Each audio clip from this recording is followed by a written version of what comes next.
नमस्कार, मैं हूं आशुतोष और आप देख रहे हैं टेलीकास्ट न्यूज़। सोनवर्षा के विधायक अब मंत्री बन चुके हैं। मंत्री बनने के बाद उनके भीतर की जो भावनाएं हैं वो भी बाहर निकल रही है। काफ़ी संघर्ष के बाद उन्होंने यह मुकाम हासिल किया है और उन्होंने पूर्व में एक साक्षात्कार में यह भी कहा कि हमने गरीबी को हरा दिया है और बिहार में इन दिनों गरीबों की सरकार चल रही है। आइए हम उनसे सीधी बात करते हैं और ये जानने की कोशिश करते हैं कि बिहार की राजनीति क्या जात पात के आश्रय घूम रही है या विकास मॉडल जनता के लिए खड़ा है। आपका हमारे YouTube चैनल पर बहुत बहुत स्वागत है। रत्नेश जी, आपका बहुत बहुत स्वागत है। चलिए, आपको भी ढेर सारी बधाई, आपको भी स्वागत। आप मंत्री बन गए, ये आपके लिए एक बहुत बड़ी उपलब्धि है और जाहिर सी बात है आपके समाज में बहुत बड़ी खुशी होगी। आप इस खुशी को किस रूप में परिभाषित करेंगे? हम मंत्री बने हैं माननीय मुख्यमंत्री का आशीर्वाद से और हम अपने गुरु के आशीर्वाद से और ख़ास करके क्षेत्र के जनता के आशीर्वाद से और उसके साथ साथ हमारे गांव और पूरे बिहार के सभी वर्ग, सभी धर्म, सभी जाति के लोग के आशीर्वाद से हम बने। आपने अभी एक जिक्र किया कि गुरु के आशीर्वाद से। आप अपना गुरु किसे मानते हैं? मेरा गुरु मानव देहधारी वो तो नहीं रहे, चल बसे संसार से, लेकिन हम कबीर मत के अनुयायी हैं। राजनीति में आप अपना गुरु किसे मानते हैं? राजनीतिक में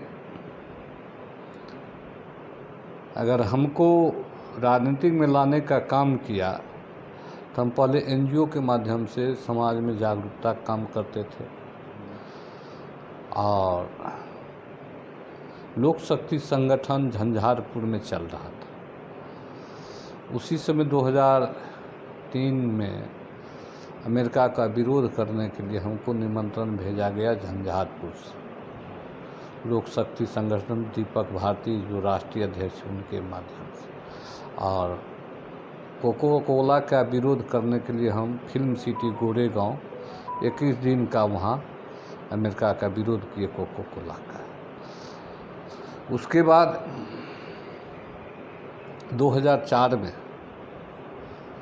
रोजगार गारंटी योजना और सूचना के अधिकार के लिए हमने संसद मार्च किए 140 देश के NGO के साथ, संगठन के साथ, और उसी संगठन के माध्यम से हमने मुसहर अधिकार रथ निकाले थे, पूरे बिहार भ्रमण किए थे।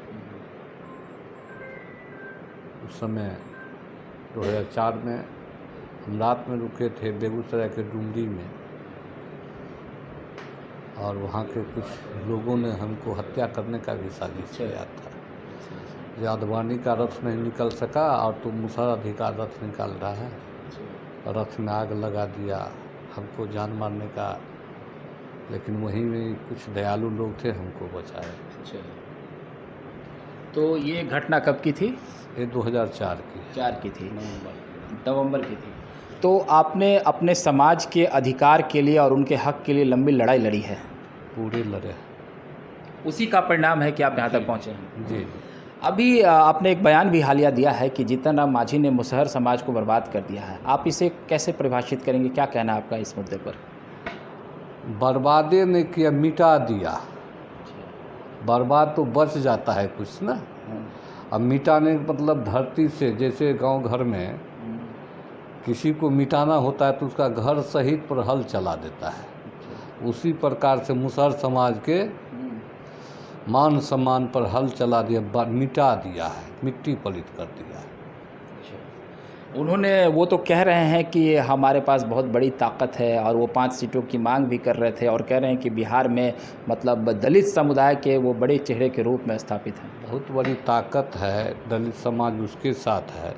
तो 2020 के चुनाव में वे माननीय भवन निर्माण मंत्री के यहाँ नाक नहीं रगड़ते और उन्हीं के भवन निर्माण मंत्री अशोक चौधरी की कृपा हुई जो माननीय मुख्यमंत्री से मिलाए और उस समय NDA के साथ थे हम लोग, NDA में जाकर को 5 सीट मिल गया। उन्हीं कृपा है।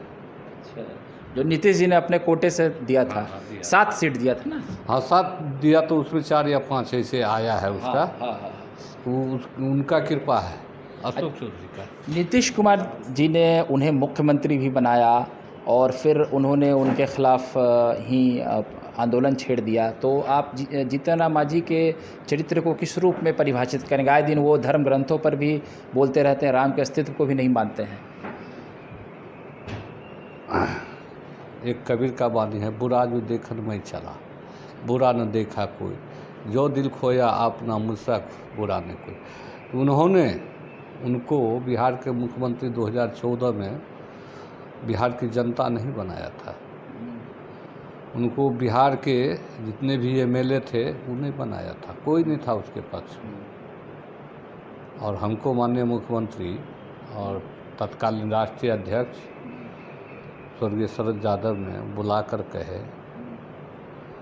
उसका साला था जोगे जी, उसको इशारा किए जी क्या करेगा, तो हमको इशारा किए, हम कहे हमारे गार्जियन है 3 गार्जियन, उसमें 1 नंबर में हम जीतन मांझी का नाम लिए, दूसरे नंबर में हम उदय नारायण चौधरी के नाम लिए और तीसरे नंबर में श्याम रजक का नाम लिए थे।